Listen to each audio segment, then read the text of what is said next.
press the bell icon on the YouTube app and never miss another update. دوستو، عزیزوں، پیارے ساتھیوں، پیارے بچوں، میں Mohammad Imtiaz government secondary Urdu teacher آج لے کر حاضر ہوں میں درخشاں اردو 10واں کا دوسرا لیسن، دوسرا چیپٹر افسانہ مختصر افسانہ۔ مختصر افسانہ اردو نثر کی تخلیقی ادب میں سب سے کم عمر اور نوخیز صنف ہے، لیکن اس صنف نے اپنی کم عمری اور نوخیزی کے باوجود ایسی فنی پختگی اور مقبولیت حاصل کر لی جس سے سرسری طور پر گزر جانا کسی کے لیے بھی اب ممکن نہیں ہے۔ یہ صنف قدم قدم پر فکر و فن کا ایسا جلال و جمال پیش کرتی ہے جس سے ذہن کو نور اور دل کو سرور حاصل ہوتا ہے۔ اس کے آئینے میں ہمیں جہاں اپنے ملک قوم اور سماج کی تصویر نظر آتی ہے، وہیں ہماری زندگی میں پیش آنے والی دشواریاں یا غم و الم اور مسرت و شادمانی کی جھلکیاں بھی دکھائی دیتی ہیں۔ کہا جاتا ہے کہ اردو میں مختصر افسانہ مغربی ادب کی زیر اثر وجود میں آیا اور بہت کم عرصے میں اس نے اردو میں ایک اہم صنف کی حیثیت سے اپنی شناخت قائم کر لی اور عام لوگوں کے درمیان اسے خوب مقبولیت بھی حاصل ہوئی۔ یہ افسانہ کہانی کو کہتے ہیں۔ مختصر افسانہ مطلب چھوٹی سی کہانی، چھوٹی کہانی۔ اور کہانی کے بارے میں ایک اور بات ہے کہ کہانی افسانہ ایک ہی نشست میں، ایک ہی بیٹھک میں پڑھی جائے اس کو افسانہ کہتے ہیں، کہانی کہتے ہیں۔ افسانے کی متعدد تعریفیں کی گئی ہیں۔ ایک ممتاز مغربی ادیب کا کہنا ہے کہ افسانہ ایسی نثری کہانی ہے جو ایک ہی نشست میں پڑھی جا سکے۔ کسی نے یہ بھی کہا ہے کہ افسانے میں بنیادی شے وحدت تاثیر ہے۔ بہرحال ادب اور فن کے ماہرین نے اس کی جو بھی تعریفیں بیان ان سب کے درمیان ایک خیال مشترک ہے کہ افسانہ نثر میں ایک مختصر بیانیہ تخلیقی صنف ہے۔ افسانے میں کسی ایک کردار یا کرداروں کے ایک مخصوص گروہ کے نقوش یا ذہنی کشمکش کو نمایاں کیا جاتا ہے۔ افسانے میں واقعات کی تفصیل، کرداروں کی گفتگو اور منظر و ماحول کی پیشکش بہت نپی تولی اور متوازن ہوتی ہے۔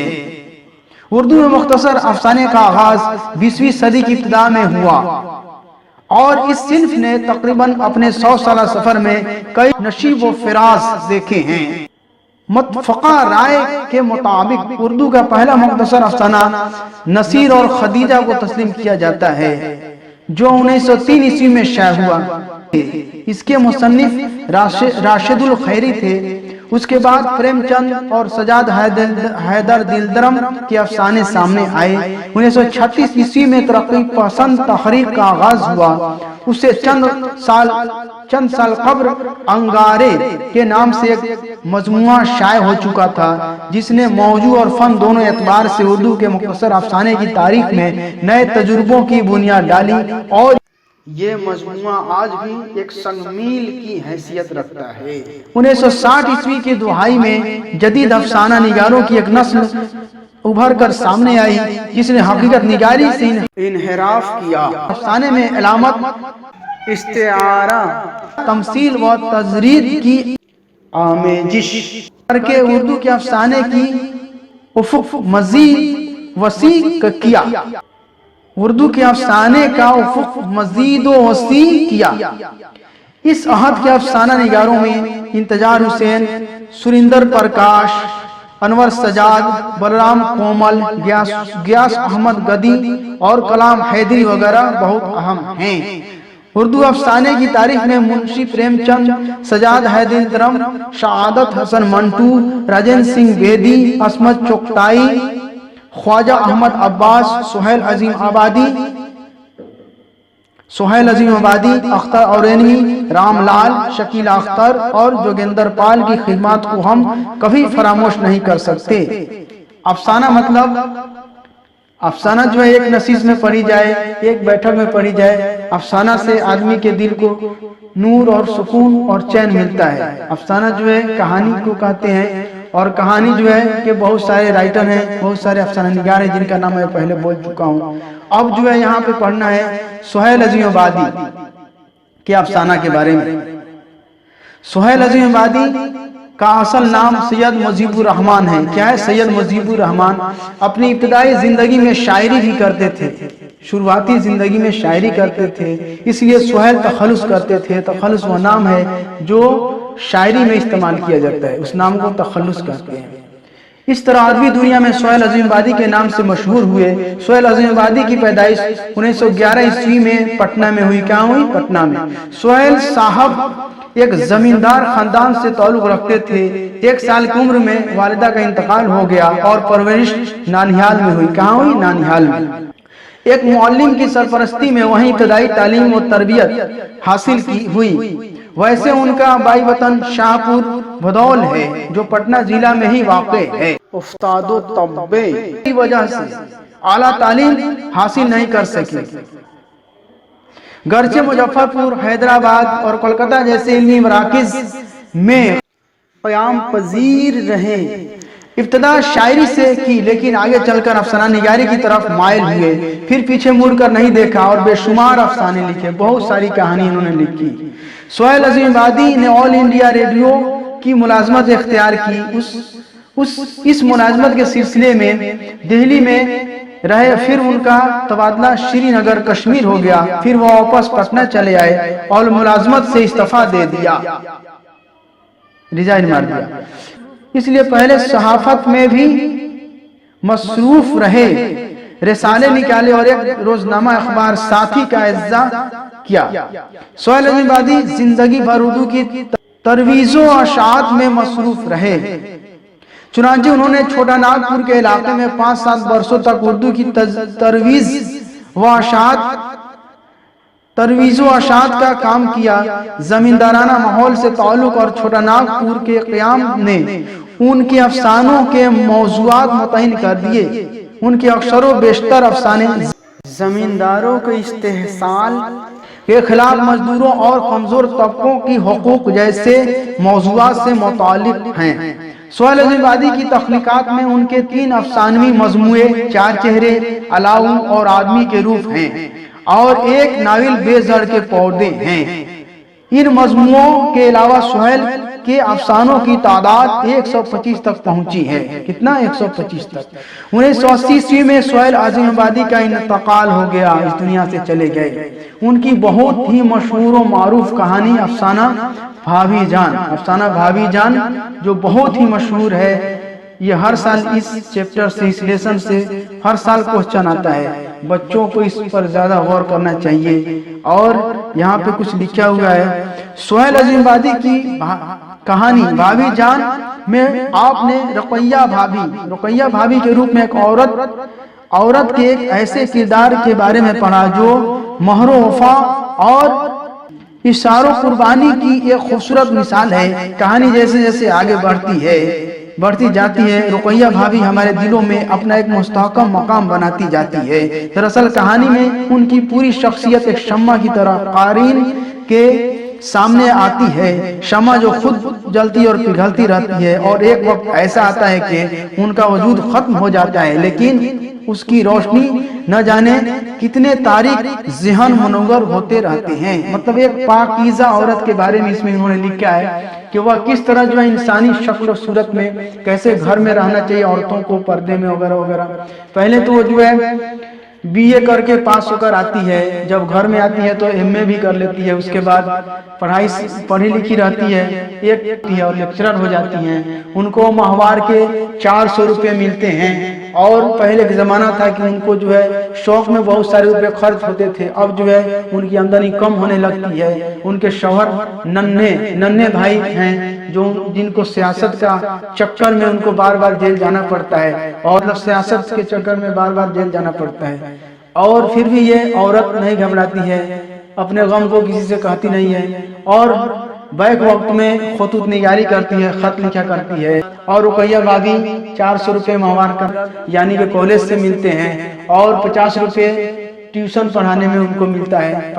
ایک شمی نام کی لڑکی کو جو ہے جس میں جو ہے وہ خرچ کر دیتی ہیں، اور اس کے بعد جو ہے شمی ایک بار ان کے گھر آتی ہے تو اشک آلود رہتی ہے شمی، تو لڑکی جن کو یہ پڑھاتی ہیں، تو بہت پوچھنے کے بعد وہ بتاتی ہیں کہ وہ لڑکی بتاتی ہے کہ میرے بھائی کا ایم اے کا فی باقی ہے جس کے لیے پیسے کی ضرورت تھی، تو جو ہے اپنے بچے کے لیے جو ہے کنگن بنوائی تھی انہوں نے، اس کو فروخت کر دیتی ہے بیچ کر، اور اس کے فی کے لیے پیسہ دے دیتی ہے۔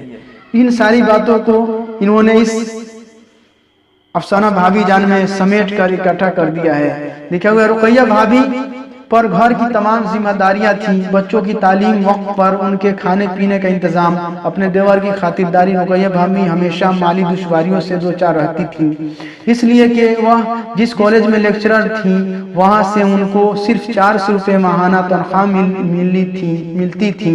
بھابھی ایک لڑکی کو ٹیوشن بھی پڑھاتی تھی، اس سے 50 روپے مل جاتے تھے، لے دے کے یہی ان کا کل آمدنی تھا اور خرچ بہت زیادہ۔ ان کے شوہر کو سیاست کا شوق تھا جس کی وجہ سے انہیں بار بار جیل جانا پڑتا تھا۔ رقیہ بھابھی نے تمام باتوں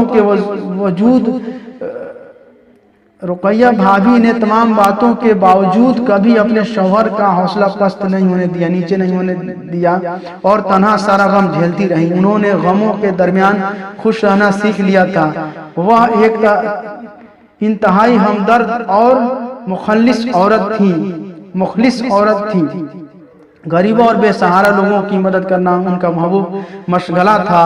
غریب بچوں کی تعلیم اور ان کی شادی وغیرہ کے موقع پر بھی وہ مدد کرنے سے باز نہیں آتی تھی۔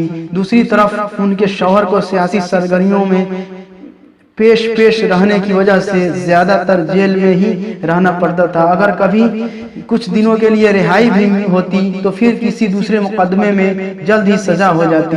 لیکن ان تمام باتوں کے باوجود رقیہ بھابھی نے کبھی خود کو مجبور اور بے سہارا نہیں محسوس کیا، اور اپنے نامساعد حالت کے باوجود ہمیشہ دوسروں کو حوصلہ اور سہارا دیتی رہی۔ سہیل عظیم آبادی کی یہ کہانی زبان، اسلوب و حیت کے اعتبار سے ایک کامیاب اور عمدہ کہانی ہے۔ اس کا موضوع نیا نہیں ہے بلکہ بہت پرانا اور عام موضوع ہے، پھر بھی کہانی پڑھنے والوں کو ایک نیا عزم اور حوصلہ دیتی ہے، ساتھ ہی یہ سبق دیتی ہے کہ انسان اگر چاہے تو دشواریوں اور پریشانیوں کے درمیان بھی اپنے لیے جینے کی راہ نکال سکتا ہے۔ تو میرے دوستوں، میرے عزیز، میرے پیارے بچوں، ابھی آپ لوگ پڑھ رہے تھے رقیہ بھابھی کے بارے میں افسانہ بھابھی جان میں، جس کے رائٹر تھے، افسانہ نگار تھے سہیل عظیم آبادی۔ اب میں کچھ کوسچن جو ہر سال آتے ہیں اس کے بارے میں بتانا چاہتا ہوں۔ پیارے بچوں، کچھ معروضی سوال ہے جو 1 نمبر میں آتے ہیں، ہر سال آتا ہے، اس پر غور کیجئے۔ پہلا سوال ہے، سہیل عظیم آبادی کے بچپن کا نام کیا تھا؟ مجیب الرحمان۔ سہیل عظیم آبادی کی پیدائش کب ہوئی؟ 1911 عیسوی میں۔ سہیل عظیم آبادی کے پہلے افسانوی مجموعے کا نام کیا تھا؟ 4 چہرے۔ سہیل عظیم آبادی کا انتقال کب ہوا؟ 1980 عیسوی میں۔ 5واں سوال ہے، سہیل عظیم آبادی کا کون سا افسانہ آپ کے نصاب میں شامل ہے؟ افسانہ بھابھی جان۔ اور مختصر ترین سوالات، یہ 2 نمبر کا ہوتا ہے، ایک لائن میں لکھنا ہوتا ہے۔ سہیل عظیم آبادی کہاں پیدا ہوئے؟ سہیل عظیم آبادی پٹنہ میں پیدا ہوئے۔ دوسرا سوال ہے، سہیل عظیم آبادی کے بچپن کا نام کیا تھا؟ سہیل عظیم آبادی کے بچپن کا نام مجیب الرحمان تھا۔ آگے لکھا ہوا ہے، سہیل عظیم آبادی کے افسانوں کے پہلے مجموعہ کا نام کیا تھا اور وہ کس سن میں شائع ہوا؟ جواب ہے، سہیل عظیم آبادی کے افسانوں کا پہلا مجموعہ 4 چہرے ہے جو تقریباً 1934 عیسوی میں شائع ہوا۔ چوتھا سوال، سہیل عظیم آبادی کی ابتدائی تعلیم کس مدرسے میں ہوئی؟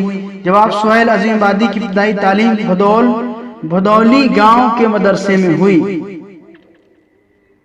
اب یہاں پہ جو ہے مختصر سوالات ہے، جو میں بولا ہوں سیم وہی ہے، وہی چیز لکھنا ہے یہاں پر، ہے کہ نہیں؟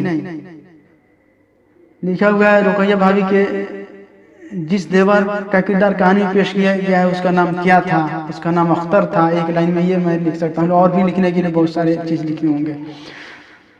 رقیہ بھابھی کے شوہر کو بار بار کیوں جیل جانا پڑتا تھا؟ سیاست کے چکر میں، ہے کہ نہیں؟ رقیہ بھابھی